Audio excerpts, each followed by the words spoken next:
Welcome friends, मैं गौरव मिगलानी आपके सामने मैक्रो इकोनॉमिक्स का एक बिल्कुल easy topic money and supply of money. ये टॉपिक बार्टर एक्सचेंज सिस्टम का है। देन हम पढ़ने वाले हैं कि मनी क्या है। सबसे पहले हम बार्टर एक्सचेंज सिस्टम्स का मीनिंग देखेंगे, क्या होता है, इसकी क्या ड्रॉबैक्स है, मनी का एवोल्यूशन, देन मनी के हम फंक्शंस देखने वाले हैं। तो सबसे पहले हम जान लेते हैं कि बार्टर एक्सचेंज सिस्टम क्या होता है। बार्टर एक्सचेंज सिस्टम में कोमोडिटी टू कोमोडिटी एक्सचेंज होती हैं। मान लीजिए आपके पास शूज हैं और आपको क्या चाहिए, कपड़े चाहिए, तो आपको एक ऐसा पर्सन ढूंढना पड़ता था बार्टर एक्सचेंज सिस्टम के अंदर कि जिसके पास देने के लिए कपड़े हो पर उसको शूज की, जूतों की जरूरत हो। मतलब बार्टर एक्सचेंज सिस्टम के अंदर कोमोडिटी का ही लेन देन होता था, कोमोडिटी के बदले कोमोडिटी, वस्तुओं का आदान प्रदान। इसलिए हम इस सिस्टम को बोलते हैं वस्तु विनिमय प्रणाली। इसके अंदर मनी की कोई भी इन्वॉल्वमेंट नहीं होती है, परंतु इसके अंदर कुछ प्रॉब्लम्स आती रही थी। इसलिए प्रॉब्लम्स की वजह से क्या हुआ, मनी का क्रिएशन होना स्टार्ट हुआ, मनी का इन्वेंशन हुआ। क्योंकि देखो, जब वॉन्ट्स कम है, इच्छाएं कम हैं, उस टाइम पे तो क्या होता था कि गुड्स का एक्सचेंज हो जाता था, वस्तुओं का आदान प्रदान हो जाता था। परंतु जैसे जैसे एक इंसान का इच्छाएं बढ़ता है, नीड्स बढ़ती हैं, तो वो एक दूसरे के ऊपर डिपेंड रहना स्टार्ट करता है। और इस इंटरडिपेंडेंस की पोजीशन की वजह से सेटिस्फेक्शन को पूरा करने के लिए एक इंसान को क्या जरूरत पड़ा, मनी का इन्वेंशन करना पड़ा। इंडिया में मनी किस फॉर्म में है, रुपीज की फॉर्म में है। अमेरिका में, यूएसए के अंदर मनी किस फॉर्म में है, डॉलर की फॉर्म में है। तो स्टार्टिंग में इंडिया में तो आपको पता है कि जब राजा महाराजाओं का टाइम था तो सबसे पहले क्या हुआ था, हमारे पास कॉइन्स आए हैं, सिक्के, सोने के सिक्के, सिल्वर के, देन एलॉय, मतलब कुछ मिक्स मेटल एलॉय के अंदर बोलते हैं, उसके सिक्के हम एक्सचेंज करते थे। मतलब हम किसी को सिक्का देते थे तो उसके बदले में हमको क्या मिल जाता था, प्रोडक्ट मिल जाता था। हमारे पास एक कॉमन यूनिट थी। कॉमन यूनिट का क्या टॉपिक है मैं आपको भी आगे समझा दूंगा। इसके बाद फिर पेपर मनी आई। जैसे आजकल हमारे पास नोट्स होते हैं, 100 का नोट, 200 का नोट, 500 का, 1000 का, 2000 का, वट जो भी नोट्स आजकल चल रहे हैं, पेपर मनी। फिर इलेक्ट्रॉनिक मनी, आपको पता है इलेक्ट्रॉनिक मनी किस फॉर्म में चल रही है, पेटीएम यूज करते हैं, गूगल पे यूज कर रहे हैं, तो ये सारा इलेक्ट्रॉनिक मनी है।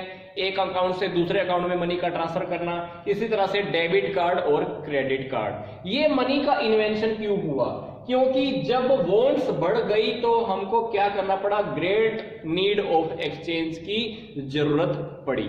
तो तब मनी का इन्वेंशन होना स्टार्ट हुआ, मनी इन्वेंशन के अंदर आई और एक कॉमन यूनिट बन गई। अब हम बात करते हैं कि मनी होती क्या है। मनी का सिंपल सी अगर मैं बोलूं कि मनी वो है जो गवर्नमेंट ने आपको बोल दिया कि हाँ इसको तुमको मनी मानना पड़ेगा। फॉर एग्जाम्पल ये 200 रुपीज का नोट, अगर ये गवर्नमेंट ना कहे कि ये इसको मनी मानना है तो ये हमारे लिए एक कागज से ज्यादा और कुछ नहीं है। पर गवर्नमेंट ने हमको बोला है कि इसको हमको मनी मानना ही पड़ेगा, तो हमको इसको मनी मानना ही पड़ेगा, मनी लेकर चलना पड़ेगा। अब बात आती है कि बार्टर एक्सचेंज सिस्टम के अंदर क्या कमियां आई, क्या ड्रॉबैक्स हैं। पहली बात है डबल कोइंसिडेंस ऑफ वॉन्ट्स। तो ये सबसे बड़ा एक टिपिकल सा केस बार्टर एक्सचेंज सिस्टम में रहा है। फॉर एग्जाम्पल आपको फर्नीचर देना है और बदले में आपको कपड़े चाहिए, तो आपको एक ऐसा पर्सन सर्च करना पड़ता था, एक ऐसा पर्सन ढूंढना पड़ता था कि जिसको फर्नीचर की जरूरत हो और वो बदले में आपको क्या दे पाए, कपड़े दे पाए। मतलब बार्टर एक्सचेंज सिस्टम के अंदर क्या है कि हमको सेम इच्छा वाला, सेम वॉन्ट वाला एक पर्सन हमको सर्च करना पड़ता था। बट ये हमारी सबसे बड़ी ड्रॉबैक रही है। दूसरा है lack of common unit of value. अगर मैं आपको आज के टाइम पे बोलूं कि आपकी घर की क्या वैल्यू है, तो आप कह सकते हैं कि 20 लाख, 50 लाख, कुछ भी आप अपने घर की वैल्यू बता सकते हैं। कार की वैल्यू क्या है आप बता सकते हैं, 5 लाख है।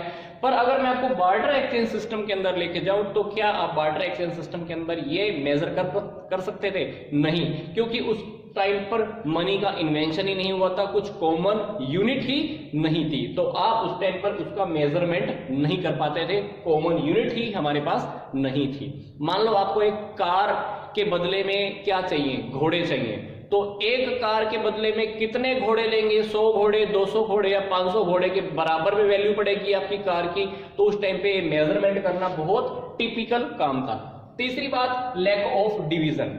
बार्टर एक्सचेंज सिस्टम के अंदर हम कुछ भी डिवाइड नहीं कर सकते थे, डिवीजन एक प्रोडक्ट का नहीं कर सकते। फॉर एग्जांपल मान लो आपको, वही बात कर रहा था मैं अभी, आपको कार के बदले में घोड़े चाहिए, कार के बदले में कोई पर्सन आपको सिर्फ 2 घोड़े देके चला जाए, तो क्या आपको लगता है कुछ काम चल सकता है? नहीं चल सकता है। या आप ऐसा कह दे कि मेरी कार ले जा, तूने सिर्फ 2 ही घोड़े दिए हैं, वैसे तो 100 घोड़े बनते थे, तो क्या आप उसको ये कह सकते हो कि चलो आज तू मेरी कार का सिर्फ एक टायर लेके चला जा? तो आप अपने प्रोडक्ट का बार्टर एक्सचेंज सिस्टम में डिवीजन नहीं कर सकते हैं। डिवीजन करने की सबसे बड़ी एक प्रॉब्लम उस टाइम पे रही है। फिर चौथी बात आती है स्टोर ऑफ वैल्यू। आप मनी को स्टोर कर सकते हो, बैंक अकाउंट में पैसे को रख सकते हो, कभी भी यूज कर सकते हो, 5 साल में, 10 साल के बाद, 20 साल के बाद बिल्कुल इजीली स्टोर कर सकते हो। पर बार्टर एक्सचेंज सिस्टम के अंदर आप प्रोडक्ट को सेव कर सकते हो, पर 5 दिन के लिए, 10 दिन के लिए, कुछ ही दिनों के लिए। अगर आपको 4 साल या 5 साल के बाद अगर आपको लगता है कि आज हम आलू खरीद के रख ले 5 किलो कि 5 साल के बाद यूज करेंगे, तो क्या आपको लगता है कि आप यूज कर सकते हो? नहीं कर सकते हो। तो ये ड्रॉबैक वहां पर रही है। पांचवी बात, transfer of value. Barter exchange system के अंदर प्रोडक्ट्स को मान लो एक जगह से दूसरी जगह में बहुत सारा लेके जाना है, तो ट्रांसफर करने के अंदर प्रॉब्लम्स आती थी, पर मनी के अंदर ये प्रॉब्लम नहीं आती। आप मनी को इजीली यहां से, पंजाब से बैठे बैठे इजीली कहीं पर भी आसाम में ट्रांसफर कर दो, तो आपको कोई प्रॉब्लम नहीं आएगी, कभी भी किसी भी टाइम आप मनी को ट्रांसफर कर सकते हैं। फिर छठी बात आती है फ्यूचर पेमेंट करने की। मान लो आपने किसी एक पर्सन को नौकरी पे रखा है, आप उसको बोल रहे हो कि चलो तेरा सैलरी 10,000 रुपए महीने का है, तो क्या आपको लगता है कि उसको आप पेमेंट कर पाओगे? नहीं कर पाओगे, बिल्कुल कर पाओगे। पर यही पेमेंट अगर आपको बार्टर एक्सचेंज सिस्टम के अंदर मैं अगर आपको लेके जाऊं और बोलूं कि किसी पर्सन को नौकरी पे रखना था और उसको पेमेंट करनी थी, आप उसको पेमेंट कैसे करोगे? क्या हर बार आप उसको क्या अनाज देते रहोगे? क्या हर बार आप उसको टेबल देते रहोगे? क्या हर बार उसको क्या आप चेयर्स देते रहोगे? तो ये सबसे बड़ी प्रॉब्लम फ्यूचर पेमेंट की भी रही है कि अगर आप किसी से कांटेक्ट करते हो, किसी को नौकरी पे रखते हो, तो उसको पेमेंट कैसे करें? तो ये सारा पेमेंट्स का, फ्यूचर पेमेंट करने का काम बार्टर एक्सचेंज सिस्टम की एक ये भी ड्रॉबैक रही है। अब बात करते हैं मनी। मनी ने क्या बेनिफिट कराया हमारा?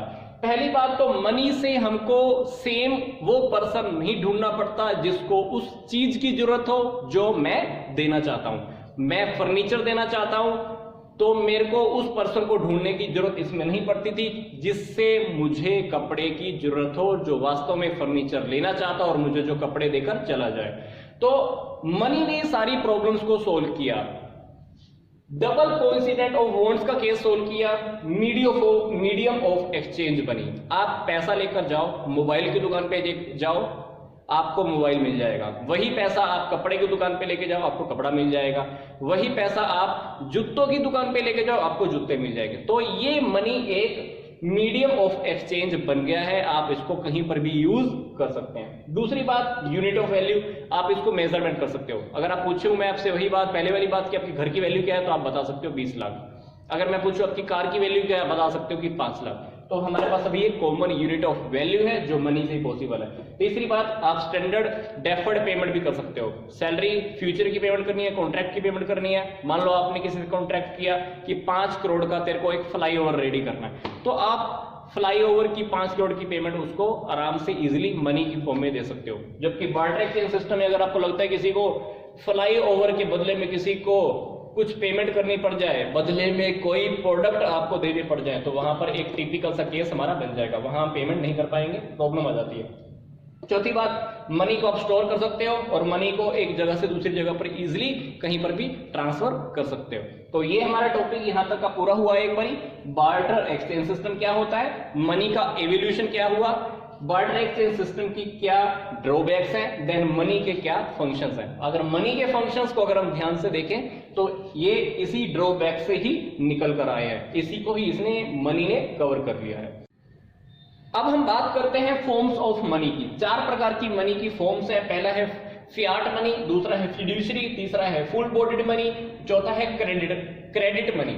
इन चारों टॉपिक्स के बारे में आप ऑलरेडी बहुत कुछ जानते हो, पर मैक्रो इकोनॉमिक्स के बिहाफ पे हम थोड़ा सा इसको डिटेल में बहुत अच्छे से देख लेते हैं। पहला है फियाट मनी।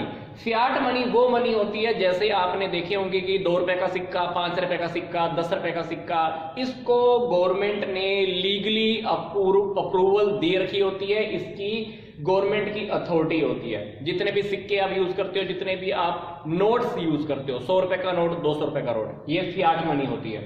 दूसरी है फिड्यूशरी मनी।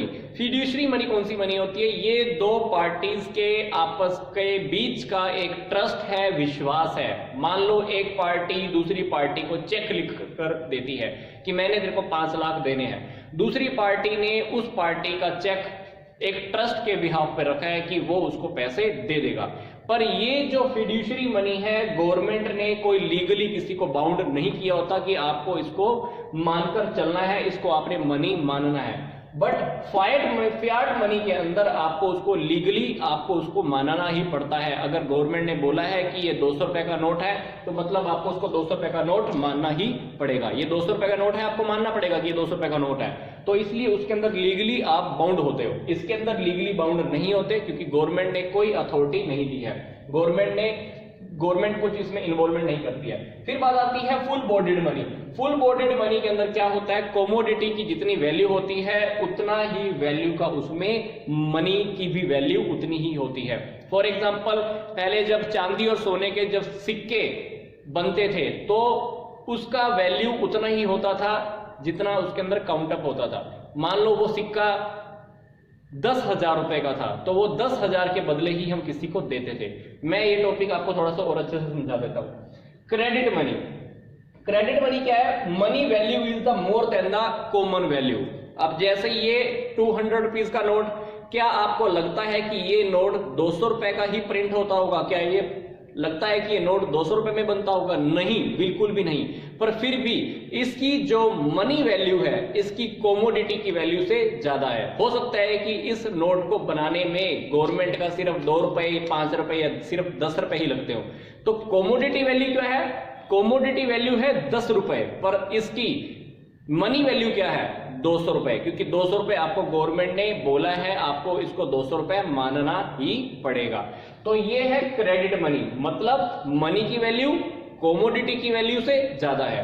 पर फुल बॉडीड मनी के अंदर जितने की कमोडिटी होती थी, उसकी मनी वैल्यू भी उतनी ही होती थी। मतलब अगर एक सोने का सिक्का है, तो उसकी मनी वैल्यू भी उतनी ही होती थी जितना कमोडिटी का है। मान लो वो सिक्का 10,000 का, इतना सा छोटा सिक्का है, तो मतलब वो सिक्का 10,000 रुपए में ही चलता है, उसके अंदर वैल्यू उतनी ही रहती थी।